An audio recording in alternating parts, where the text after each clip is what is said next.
Привіт!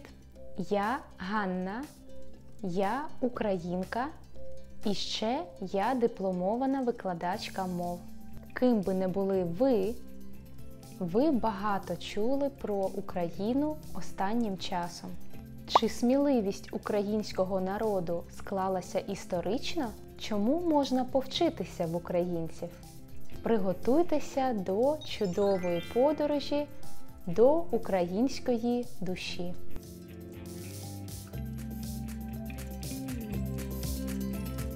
Ви можете взяти зошит, ручку та записувати українські слова. Адже перше, що вам потрібно, це хоча б трошки розуміти українську мову. І ось чому. Мова має значення. За мову катували, її забороняли. Це ключ до народу, до його світогляду.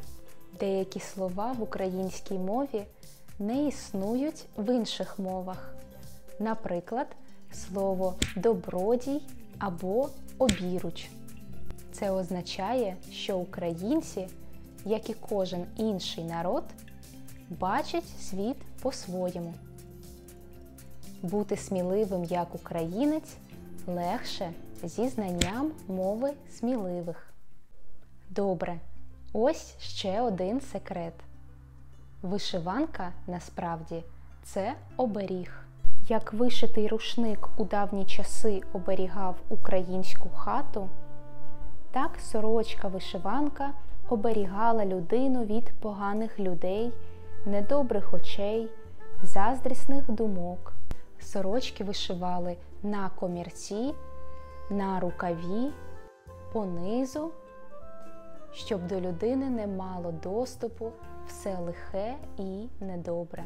Візерунок на карпатській вишитій сорочці називався ламана гілка, як символ створення із хаотичного космосу окремих зірок цілісної системи.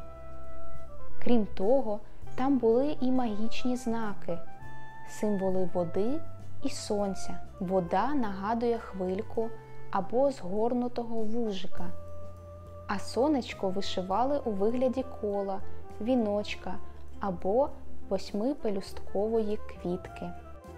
Зірки, розкидані на рукавах сорочки, це уявлення про структуру Всесвіту. Матір вишивала синові сорочку червоними і чорними нитками, якщо він збирався піти у світ на заробітки. Ось чому українці сміливі. Вони носять вишиті сорочки, які надають їм сили та відважності. До речі, я декілька разів повторила слово «сміливий» та «відважний». Це синоніми. Існує ще одне слово – хоробрий. Це означає одне і те саме. Він сміливий, хоробрий, відважний. Вона смілива, хоробра, відважна. Вони сміливі, хоробрі, відважні. Дійсно, сміливим як українці можна стати, якщо робити те, що роблять українці. В Україні шанують релігійне свято – Водохреща, 19 січня. Тоді проводять охрещення води та водоймів. І сміливі українці люблять стрибати у холодну воду. Температура у січні може сягати -10, -15 градусів Цельсія. Звичайно, льодяна вода закаляє та робить сильним тіло і дух. Все ще дивуєтесь, чому українці такі сміливі? Багато хто з вас чув про український борщ, вареники та, можливо, холодець. Та чи ви колись коштували котлети по-київськи? Це страва з курячого філе, всередині якого шматочок вершкового масла або сир. Там багато протеїну, білку, який надає сили українцям та всім, хто полюбляє цю страву. На щастя, вам не обов'язково їхати в Україну, щоб спробувати котлети по-київськи, бо вони продаються у продуктових магазинах багатьох країн у відділі з замороженою продукцією. Коли річ про сміливість, не обійтися без українських пісень. Українські народні пісні розкривають духовний світ народу, його прагнення і сподівання, горе і радощі. Це дзеркало, в якому вірно відбивається багатогранне життя українського народу та його історія. В її чародійній силі криється одна з таємниць незламної живучості українців. Українська пісня, чи вона сумна, чи весела, завжди окрилює та зв'язує нас в одну цілісність, де б ми і на яких землях не були. Сучасний гімн України «Ще не вмерла Україна» не є винятком. Він несе в собі силу та віру.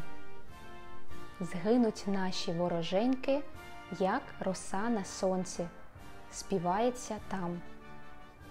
Українці готові боротися за свою ідентичність та перемагати. Співайте українські пісні та набирайтеся сил. Як ви можете здогадатися, це лише частина з того, що робить українців відважними. Проте почати ви можете саме з цього. Вже сьогодні ви можете, наприклад, придбати українську вишиванку, приготувати українську страву або послухати українську пісню. А мій канал допоможе вам у вивченні української мови. Крок за кроком. І, я обіцяю, ви станете ближчими до розуміння української сміливості. Що ще додасть сміливості, на вашу думку? Повідомте у коментарях, я буду рада дізнатися. Ставте лайк цьому відео, якщо воно було корисним. Підписуйтеся на канал, щоб не пропустити наступні відео. До зустрічі у наступний раз!